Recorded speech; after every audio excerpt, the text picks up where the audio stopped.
Bonsoir à toutes et à tous et bienvenue dans ce nouvel épisode d'un 2 3 BD chez les libraires avec JLM Assurance BD. Alors ce soir, je vous propose qu'on aille retrouver Pablo. Ça fait très longtemps qu'on ne l'a pas vu d'ailleurs, Pablo, de la librairie BDnet Nation. Bastille, pardon. Il y en a deux, c'est vrai. Deux Salut belles librairies, Pablo. ça va. Salut, ça va, Christophe? Oui, c'est le même ensemble, hein, c'est pas grave, mais toi, t'es à Non, c'est la Bastille. même famille. C'est la même famille, on se vexe pas pour si peu, tout va bien. Bon, tout se passe bien, Bastille, du monde, en ce début Oui, de ça va, ça vacances? bouge bien. C'est un peu la course, l'approche des vacances, mais on a beaucoup à faire. Bon. Eh ben alors justement, qu'est-ce que tu vas nous conseiller pour aller lire sur les plages? Alors, pour commencer, je voulais parler des pionniers. Les pionniers chez Rue de Sèvres, un travail que je trouve extrêmement bien fait. C'est d'une simplicité à lire, c'est très, très agréable. On apprend plein de choses. Je te parle du scénario directement? Je te Ah parle de bah oui. l'histoire?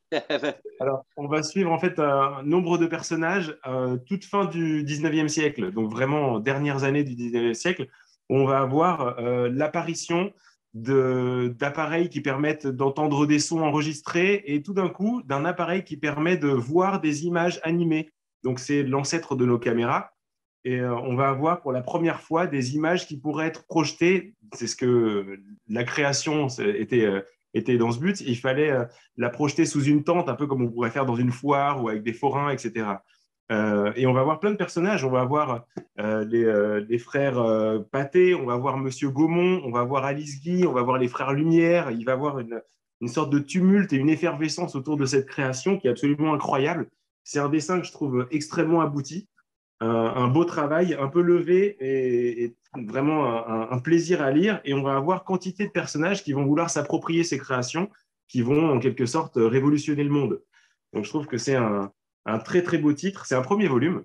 Donc Hmm. là, on est dans un début d'histoire, mais c'est vraiment accrocheur et on a le Paris fin 1900 qui est vraiment Ouais, tout début 20e, là, effectivement, qui est assez sympa, exactement. ouais. C'était vraiment bien et on va aller voir un petit peu les personnes qui veulent en faire du commerce, qui veulent faire en sorte que ça, qu'il y ait une sorte de générer un bénéfice et d'autres qui vont vouloir créer et faire un film. Alice Guy, Hmm. par exemple, elle ne veut pas que ce soit juste de l'image animée, elle veut créer quelque chose qui est le premier film à avoir été fait. C'est Première raconter femme une histoire. réalisatrice hein, avec sa fée au chou, sa C'est fameuse fée ça. au chou.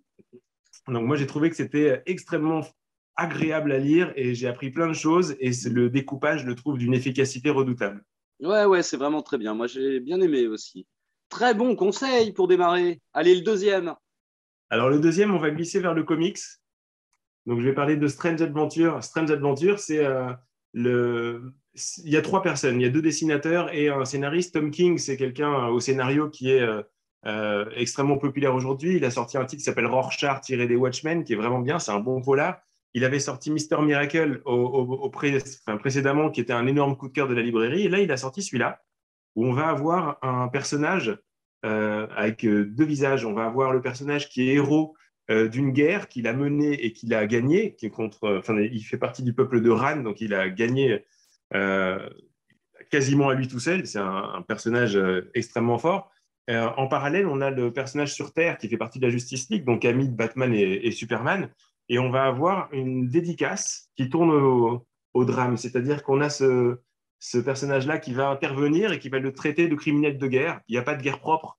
C'est un peu le sujet du récit. Et il y a énormément de secrets, il y a plein de non-dits, il y a plein de choses qui ont été... on se demande s'il n'y a pas eu des scènes de torture.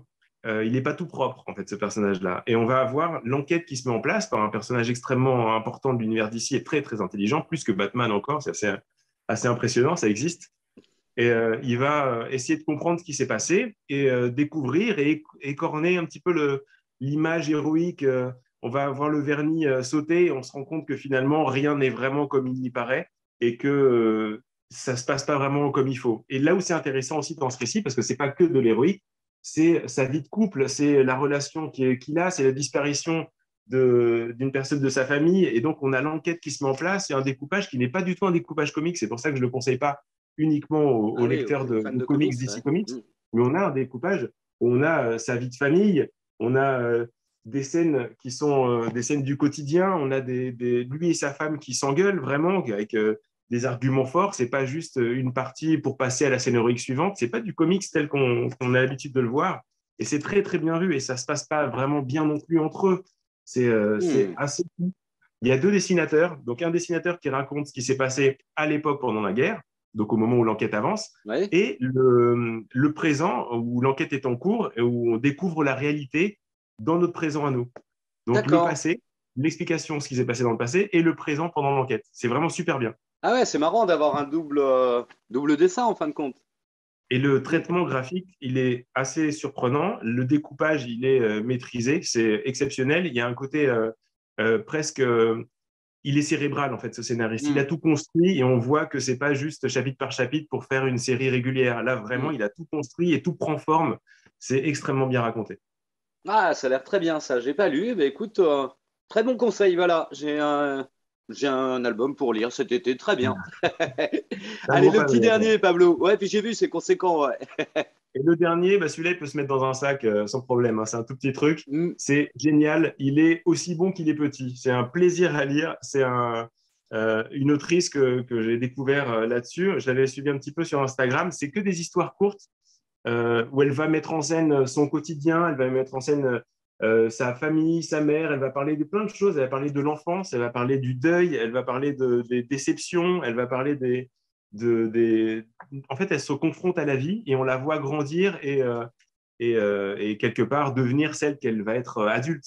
Mais c'est très, très bien raconté, c'est dessiné d'une manière qui est très arrondie et vraiment bien vue. Mais on va vraiment, moi, il m'a fait énormément rire. En fait, vraiment, ça fait partie des choses qui m'ont le plus fait rire quasiment ces 2 dernières années, quoi. C'est assez fou. Ah J'ai, ouais. mais vraiment, pour moi, c'est un énorme coup de cœur. Elle se moque de l'accent de son père, elle se moque de pas mal de petites choses, et en même temps, elle montre du doigt des choses qui sont censées être euh, des évidences pour nous, mais montrées avec un angle qui fait qu'on commence à se dire, ah oui, c'est vrai que c'est pas forcément très sain ou normal. On va Hmm. montrer aussi les rapports des uns aux autres, mais c'est vrai, en fait, elle parle de deuil, et c'est touchant, c'est poignant, et en même temps, ça fait vraiment beaucoup rire tellement c'est en décalage, quoi.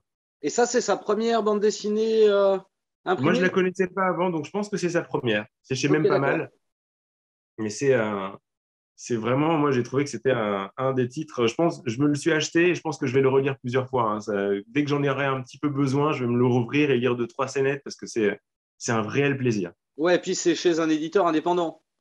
Exactement. Mais là, on a un bel éventail, en fait, Rue de Sèvres, du Urban Comics, et celui-ci, même pas mal. Je trouvais que ça valait le coup Ouais, d'appuyer. très bien. Très, très bonne sélection. Eh bien, écoute, Pablo, je te remercie beaucoup pour ces 3 conseils de lecture pour l'été, puisqu'on démarre, allez, les vacances, là, ça y est. Les enfants n'ont plus école, et on va pouvoir aller se mettre sur les plages ou en montagne pour aller lire de la bande dessinée. C'est pas mal, ça. C'est pas mal, et pour moi, c'est bientôt. Donc, ça y est, Ah, là, bah j'ai alors. hâte.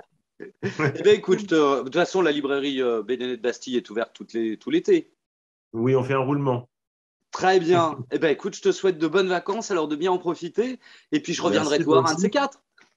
Eh ben, tu connais l'adresse. Je te remercie. À À bientôt. bientôt. Ciao. Salut.